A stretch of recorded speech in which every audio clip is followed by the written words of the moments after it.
20대들은 여드름, 흉터 이런 치료를 하시고 20, 30대들은 리프팅, 이중턱을 줄이는 시술, 그리고 40, 50대 분들은 또 심실보가 처져서 심실보 리프팅도 하시지만 얼굴이 항상 볼살이 없어서 지방이식은 무서우신 분들은 저희 콜라겐을 만드는 콜라겐 볼륨업 시술도 하고요. 그리고 운동을 아무리 해도 특정 부위가 안 빠지는 뭐 팔뚝살이라던가 허리 라인이 안 빠지시는 분들은 이것도 이제 레이저로 다 할 수가 있어요. 어머님들이 보통 5, 60대시잖아요. 지금 다 따님들이랑 같이 오셔서 치료를 받으세요. 그러니까 따님뿐만 아니라 아드님까지. 그러니까 20, 30대 분들이 요즘 너무 힘드세요. 스트레스가 너무 많으시고 영양 상태 검사를 하면, 이너뷰티 검사를 하면 5, 60대 분들이 20, 30대보다 더 좋아요. 20, 30대 영양 상태가 훨씬 떨어지세요.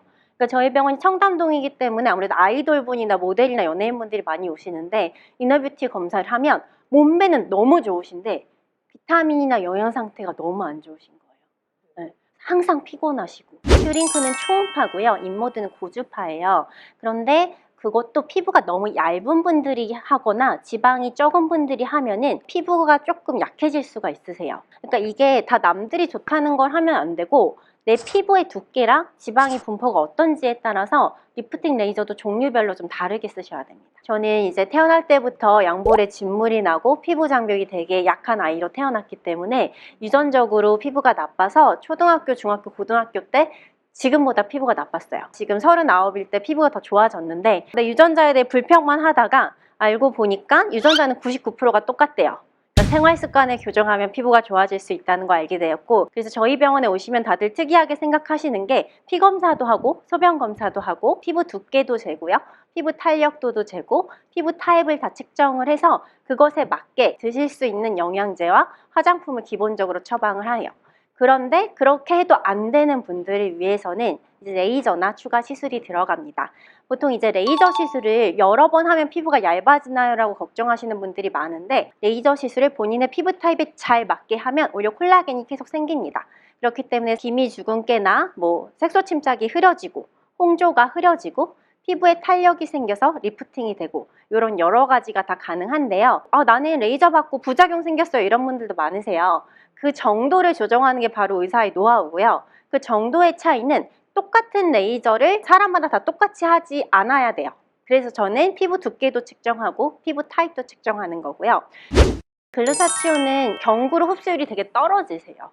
네, 그래서 그걸 아주 고용량을 드시지 않았으면 여드름 유발할 확률이 적고요. 근데 영양제도 병원 전용이 있고 또 시중이 있어요. 그렇게 영양제를 구성하는 캡슐 같은 것도 다르잖아요. 그러니까 오히려 그 캡슐 성분이 안 맞을 수도 있습니다. 그래서 그런 분들은 한 번쯤 병원에 오셔서 검사를 좀 받아보시고 시중에 게 안 맞으시면 병원용 영양제도 한번 바꿔보시는 것도 도움이 돼요.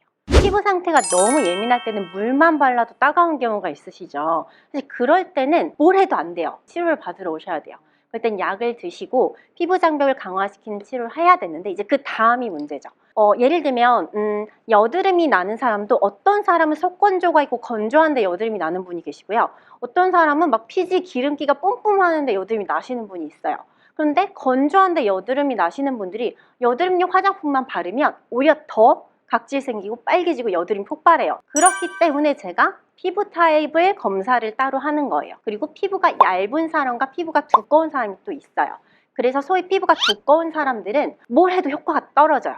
화장품도 그렇고. 근데 피부가 얇은 분들은 화장품이나 시술의 부작용은 되게 많았지만 잘하면 효과가 좋아요. 그래서 그거에 따라서 좀 한 번쯤은 좀 피부 타입에 대한 검사를 하러 오시는 게 그런 면에서는 화장품을 선택하는 좀 기준점을 잡기 좀 쉬우실 거예요.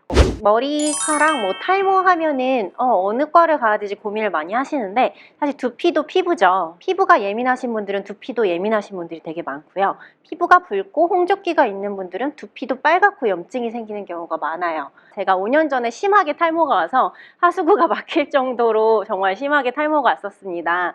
그때 제가 여러 병원에서 치료를 받아봤는데 효과가 그렇게 좋지 않더라고요. 제가 그러면서 저를 치료하려고 하다 보니까 제 영양 상태가 중요하다는 걸 깨달았어요. 저는 탈모의 원인을 먼저 찾자고 말씀을 드려요. 여성 호르몬인지 남성 호르몬 때문인지 또는 알고 보면 갑상선 기능 저하증 같은 내과 질환 때문에 탈모가 생기는 경우도 있으시고요. 영양 상태가 부족한지 저희 영양제 검사를 통해서 보고 영양 수액 치료와 함께 영양제 처방을 하면서 두피에 좋은 영양 물질들을 투여를 하고 호르몬 때문인지 아니면 피부에 염증 수치가 높아서인지 음식 알러지 때문인지 이런 여러 가지 검사를 해서 그 영양에 대한 치료를 하면서 두피에 저희가 줄기세포나 여러 가지 영양물질을 레이저로 아프지 않게 침투를 하는 그런 치료를 한 3-4번 하시면 머리가 빠지는 게 확 줄어드시는 경우가 많습니다.